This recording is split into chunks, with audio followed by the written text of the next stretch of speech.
दुई दिन धरे लगाण वर्षा जोगु भोगराईर हेक्टर हेक्टर चाष जमी रे चाष नष्ट होइथिबा बेले आज ओडिशा बीजेपीर कृषक मोर्चार सभापति महेश्वर साहू विभिन्न अंचल बुली क्षयक्षति परिदर्शन करथिले।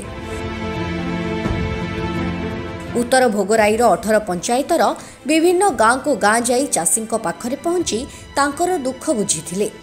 दिन राति अक्लांत परिश्रम करी उपराजन करिथिबा चिनाबादाम मुग बिरी तरभुज समेत हेक्टर हेक्टर पनीपरिबा चाष अमल समय नष्ट होइछि, किंतु वर्तमान सुद्धा सरकारक तरफरु कौनसी अधिकारी पहुंची नथिबारु क्षोभ प्रकाश करथिले कृषक मोर्चार सभापति। रमेश चंद्र गिरी खलागड़िया कौन चाष करले कौन खति आज्ञा चिनाबादाम आ मुग बिरी भी किछि करिथिलु। प्राय 20 एकर जमी चाष आम करिथिलु। सेतरे सब दिन 2 दिन प्रबल वर्षा फल पुड़ी जाई आम चाष सब नष्ट हो गला। आम चाष धार भार करूँ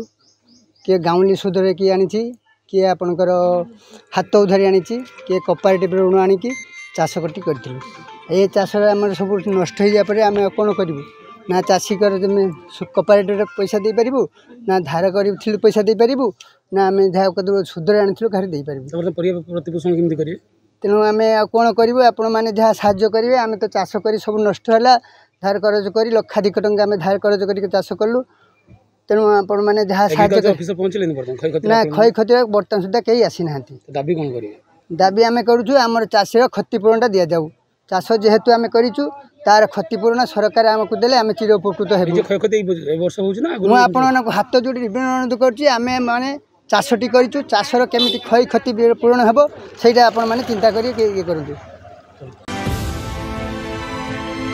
खूब शीघ्र सरकारक द्वारा तदंत करी असहाय चाषी को सहायता जोगाइबा एवं इंश्योरेंस रो बाद बढ़िथिबा चाषी को इंश्योरेंस रे शामिल करिबा पई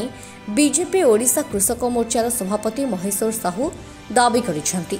नहले आगामी दिन में राज्यव्यापी बीजेपी आंदोलन करिबो। एही गस्तरे बालेश्वर जिला कृषक मोर्चार उपसभापति कौशिक चांद, पूर्वतन जिला सभापति कैलाश चंद्र बारिक सह बहु वरिष्ठ बीजेपी कर्मी सामिल थिले। अदिनिया प्रबल वर्षा कारण बालेश्वर जिला संपूर्ण भाव में फसल उदी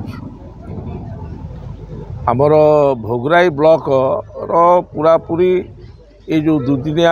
दिन धरी अदिनिया वर्षा प्रबल मात्रा है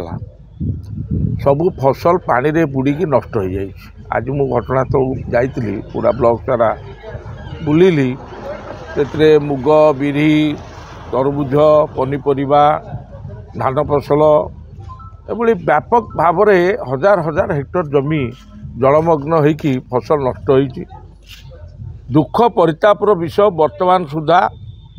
सरकार दल पूरा कुंभकर्ण निद्रा रे शोइचंती। सरकारी प्रशासनिक ऑफिसर एवं कृषि विभाग रेवेन्यू विभाग कई घटनास्थल को जाइकी यार पूरा घटनास्थल परिदर्शन करिकी जो क्षय क्षतिर फसल आकलन करिकी क्षतिपूरण देवा दूर कथा कहीं जाई नाहांती। चाषी पूरा कष्टर अच्छी आमे बुलिकी देखिलु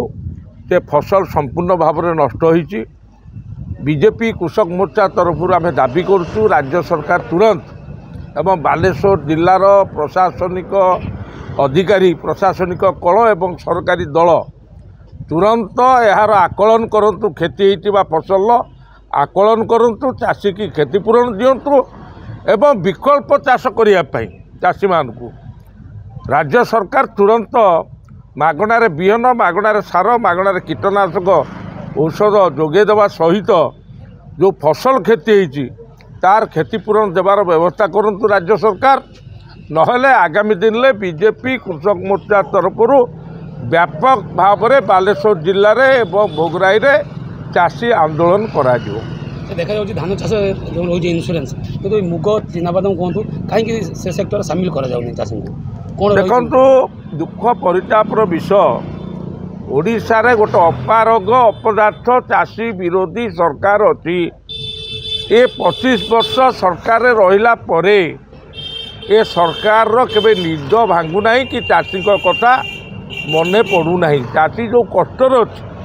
आज धान को छाड़देले ओडिशा रे कौनसी आउ फसल रे इन्शुरेंस व्यवस्था करना केंद्र सरकार किंतु पर्याप्त सुजोग देइतंती राज्य सरकार को कहते किंतु राज्य सरकार ताहा आज पर्यंत कला ना जहाँद्वारा कि ओडिशा रे प्रतिवर्ष प्राकृतिक दैविक दुर्विपाक घटिकी बात्या बन्या मरुड़ी होइकी चाषी माने प्रबल मात्रा रे अति भयंकर भाव में क्षतिग्रस्त होती जद्वारा कि चाषीर आर्थिक मानदंड भुशुड़ी चाषी आत्महत्या करने बाध्य होली घटना घटू चाषी मैंने धार करज कर सब उजुड़ी गला तो परिवार प्रतिपोषण करिए केमिति देखो मुझे जाइली जो अंचल सब बुलिकी देखिली भोगराई ब्लॉक एटी सब भाग चाषी 90 भाग जो क्षतिग्रस्त चाषी ता भीतर भाग चाषी 90 भाग आमे बारंबार दाबी करी आसुचु दीर्घ दिन जो ओडिशा रे वर्तमान पारंपरिक चाष जो माने करछंती ता भीतर 80 भाग लोक होउचंती भाग चाषी सेमानक पाई व्यवस्था करा जाऊ जो क्षतिपूरण कथा उठुची सेतिरे सरकार जो कृषि जो कृषक कल्याणकारी योजना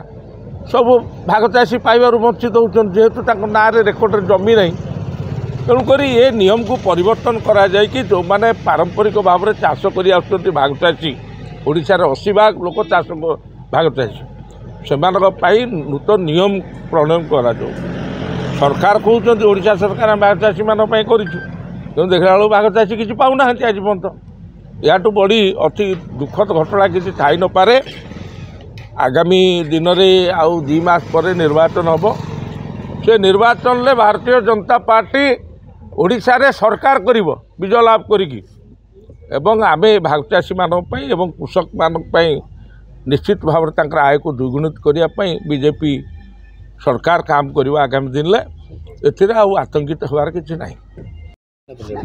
कौशिक चांद उपसभापति बीजेपी कृषक मोर्चा बालेश्वर भोगराई कौन जगह कले कौन परिदर्शन कले आमे भोगराई आरुआवती आरंभ करी बहुत जगह बुलिलु एवं देखिलु बिरी मुग सब नष्ट हो जाइछि बादाम चाष नष्ट हो जाइछि तरबुज चाष नष्ट हो जाइछि जो चाषी माने आज जो अवस्था आम देखिलु से माने मुंड पिटी दौरान जे से करेंगे कौन आज उधारी आनिकी से चाष करते से पैसा से सुझे केमती से घर परिवार प्रतिपोषण करेंगे केमती तेणु आम सब बुलिकी देखिलु काली आम तहसीलदार को आम दबु गोटे या विषय लेखिकी आम दल तरफ एवं सब जो भोगराईवासी आज चाषी हैरान होती तरफ लेखिकी दबु यार से आकलन कर यथाशीघ्र से क्षतिपूरण दिंतु एवं साहाय्य करंतु। दीर्घ 25 वर्ष सरकार जो भाई चाषी को उपहास करुच्ची आगामी निर्वाचन ठीक जवाब देव तो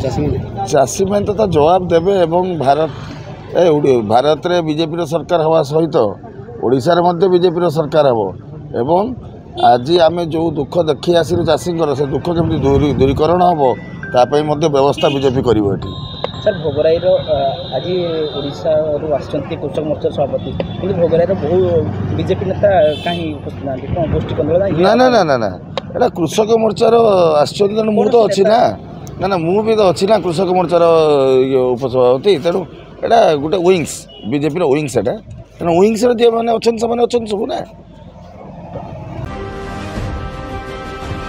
बालेश्वर सौरभ राउल को रिपोर्ट ओडिशा हालचाल।